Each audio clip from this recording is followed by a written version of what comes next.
오늘 말씀은 이사야서 53장 말씀입니다. 이사야서에는 네 편의 여호와의 종의 노래가 나옵니다. 첫 번째는 42장 1절에서 9절, 두 번째는 49장 1절에서 7절, 세 번째는 50장 4절에서 9절입니다. 그리고 네 번째는 52장 13절부터 53장 마지막 절까지 있는 고난받는 종의 노래로서 종의 모습으로 이 땅에 오실 예수 그리스도의 초림에 대한 예언입니다. 구원의 역사를 이루시기 위한 예수님의 메시아적인 사역은 크게 두 가지의 형태로 나타납니다. 하나는 이 땅에 종의 모습으로 오실 초림과 다른 하나는 왕의 모습으로 오시게 될 재림입니다. 특히 본문은 초림 때 종으로 오실 것에 대한 메시아 예언입니다. 이사야서 53장은 예수 그리스도께서 인류의 죄를 사하시기 위해 십자가 위에서 받으셔야 하는 대속의 형벌에 대한 모습을 아주 선명하게 묘사하고 있습니다. 그래서 이사야서 53장은 구약 속의 신약이라는 명칭까지 붙여주고 있습니다.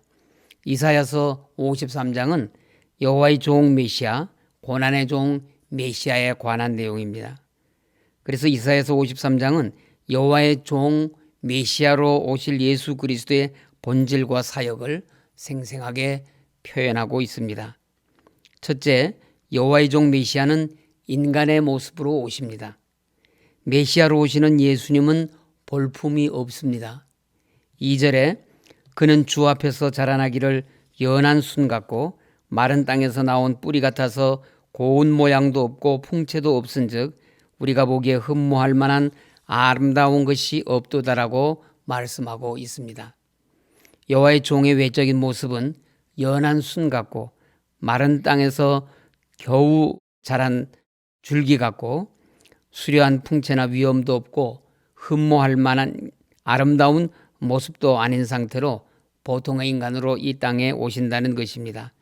한마디로 왕이 아닌 종으로 오시리라는 말씀입니다.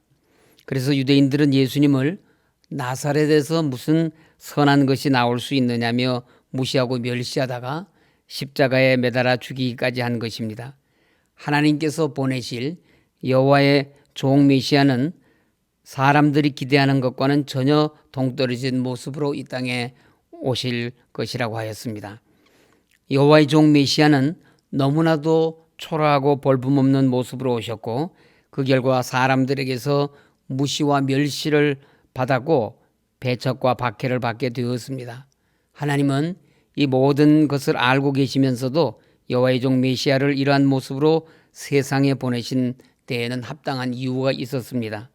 그것은 죄 아래 죽어가는 인류를 대신하여 그를 비천한 자리, 죽음의 자리에 내어주심으로 인간을 구원하시는 하나님의 뜻을 이루시기 위해서입니다. 만약 여호와의 종이 영웅적인 모습으로 오셨다면 사람에게서 섬김을 받을 것이며 죄인을 위하여 죽는다는 것은 어려울 것입니다. 또 사람들이 흠모할 수려한 풍채와 위엄 가득한 모습으로 오신다면 사람들이 그처럼 냉혹하고 잔인하게 십자가에 내어주지도 않았을 것입니다. 그래서 하나님은 여호와의 종을 비천한 종의 모습으로 세상에 보내셔서 다른 사람을 섬기고 그들을 위해 죽게 하신 것입니다. 그러므로 우리는 우리를 구원하시기 위해 비천한 종의 신분도 감수하시고 자신의 생명을 우리 위에 내어주신 예수 그리스도의 구속의 은혜를 잊지 말고 예수님을 본받아 섬기기 위해 낮아지는 겸손한 자세를 가져야 합니다. 둘째, 여호와의 종 메시아는 고난받는 종의 모습으로 오십니다. 3절에 그는 멸시를 받아 사람들에게 버림받았으며 간고를 많이 겪었으며 질고를 아는 자라고 하신 말씀은 종의 모습을 가장 잘 표현하고 있는 내용입니다. 종은 사람들에게 멸시와 천대를 받지 존경을 받지 못합니다. 평생 아무리 많은 일을 한다 해도 주인의 일이지 자기에게 돌아오는 것도 없습니다. 가난하고 고생스러운 간고와 병들고 동당하는 질고의 삶을 살 뿐입니다. 사람들에게 멸시를 당하고 귀히 여김을 받지 못하는 존재입니다. 여호와의 종으로 이 땅 위에 오신 예수 그리스도는 사람으로 나셔서 사람이 경험할 수 있는 모든 슬픔과 고통, 인격적, 육체적 고통을 다 당하셨고 십자가의 고통까지 당하셨습니다. 그리스도께서 인간이 되어 인생들의 간고와 질고를 몸소 체험하셨습니다. 왜 그리스도께서는 이러한 슬픔과 수치스럽고 고통스러운 일들을 겪으신 것이겠습니까? 바로 우리 인생을 체험하심으로 우리를 위로하시기 위함입니다. 그러므로 예수 그리스도는 우리 인생의 슬픔과 고통, 아픔이 무엇인지 다 아십니다. 우리에게 필요한 것이 무엇인지를 아시고 어떻게 위로해야 하는지를 우리 주님은 다 아십니다.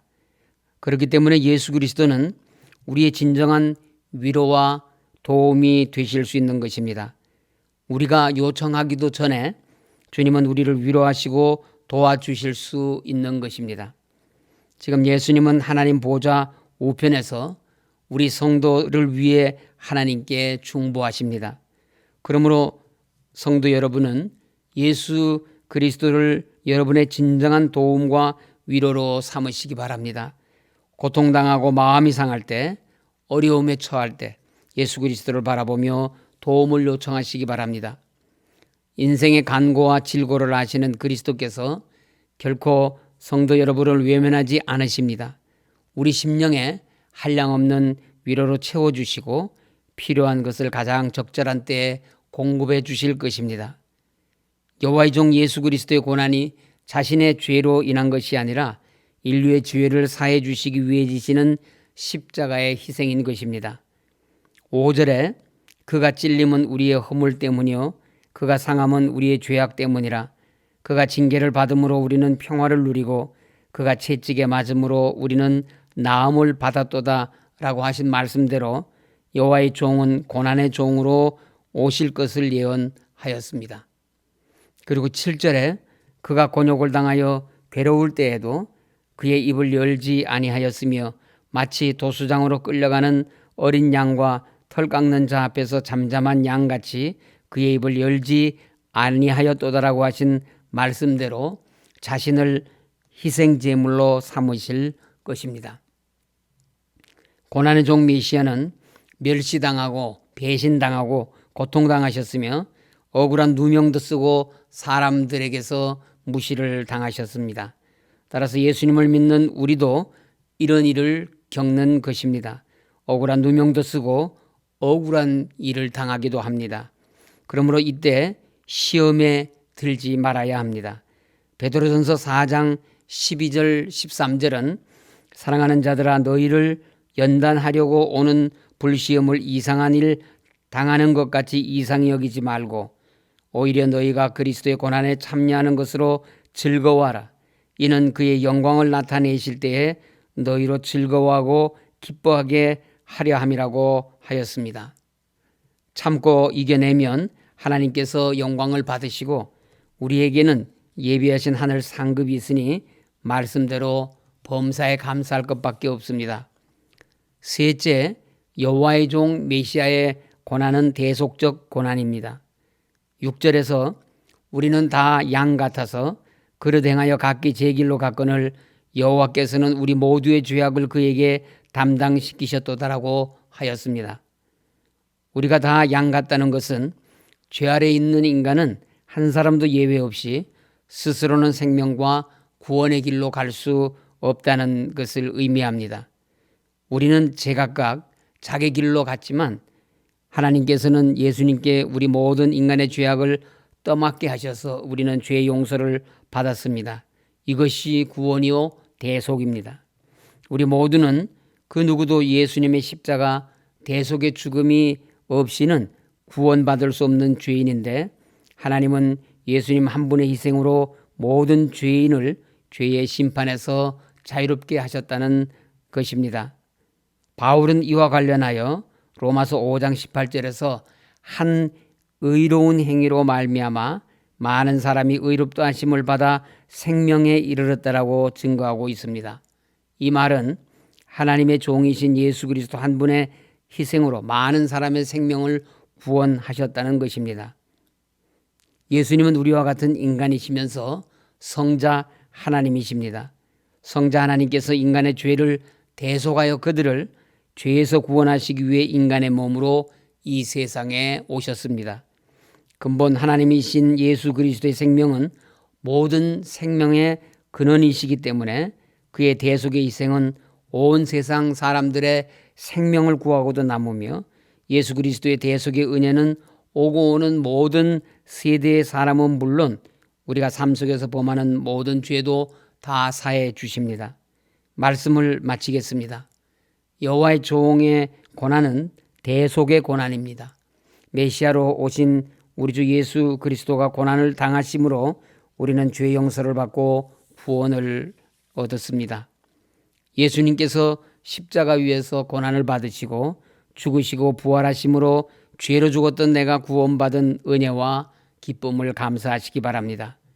우리는 나를 위해 고난받으신 주님의 고난에 동참하며 예수님께서 하나님 아버지께 죽도록 충성하신 것처럼 주님과 우리 교회와 이웃을 위해 주님의 고난의 종이 되어야 합니다. 맡겨주신 사명을 죽도록 충성하여 감당하며 예수님만을 우리의 구원과 대속의 주로 사랑하고 날마다 찬양하는 성도님들이 다 되시기를 주님의 이름으로 간절히 소원합니다. 기도하겠습니다. 하나님 아버지, 우리 주님께서 우리의 죄를 대신 지시고 고난당하시고 대속의 죽음을 죽으심으로 우리를 구원하신 그 은혜를 감사드립니다. 우리 위해 죽으신 주님을 바라보며 고난 중에도 주님만을 바라보는 저희 모두가 되게 하여 주시옵소서. 주님 몸 되신 우리 서울교회 속히 회복되어 하나님의 영광을 온 세상 사람들 가운데 온전히 드러낼 수 있도록 역사하여 주시옵소서. 안식년보난 대법원 상고권을 비롯하여 교회 모든 송사 하나님께서 바른 판결 허락하여 주시옵소서. 코로나19의 확산을 막아주시고 또 속히 소멸되게 하여 주시옵소서. 백신과 치료제 개발되게 하시고 또 경제적 어려움에 처해 있는 자영업자들, 소상공인들, 사회 취약계층들 하나님께서 지켜주시옵소서. 나눠져 있는 국민들의 마음 하나 되게 하시고 복음화된 통일조국 속히 허락하여 주시옵소서. 병상에 계신 많은 환우들 하나님께서 치료의 광선을 비추어 주시옵시고 유학 중이며 군복무 중이며 입시를 위해서 취업을 위해서 결혼을 위해서 기도하는 우리 모든 성도들의 기도를 우리 하나님 들으시고 응답하여 주시옵소서. 예수님 이름으로 기도드립니다. 아멘.